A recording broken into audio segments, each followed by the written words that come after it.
ఉన్నత లోకమందు మహామహుడకు దేవుని కుడిపార్శ్వమున కూర్చుండెను అని చెప్పబడినట్లు తండ్రి కుడిపార్శ్వమున కూర్చొని మన కోసం విజ్ఞాపన చేస్తున్న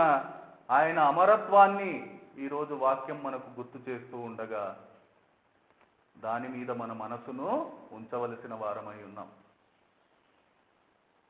పరలోకమందున్న వారిలో గాని, భూమి మీద ఉన్న వారిలో గాని, భూమి క్రింద ఉన్న వారిలో గాని ప్రతి వాని మోకాలును యేసు నామమున వంగునట్లు ప్రతి వాని నాలుకయో తండ్రి అయిన దేవుని మహిమార్థమై యేసుక్రీస్తు ప్రభువని ఒప్పుకొనున్నట్లును దేవుడు ఆయనను అధికముగా హెచ్చించి ప్రతి నామమునకు పైనామమును ఆయనకు అనుగ్రహించెను అంటూ ఆయన ఆధిపత్యాన్ని వాక్యం ఈరోజు మనకు వినిపిస్తూ ఉండగా ఆ ఆధిపత్యాన్ని అర్థం చేసి దానికి లోబడే వారిగా మనము ఈరోజు ఉండాల్సిన అవసరం ఉంది.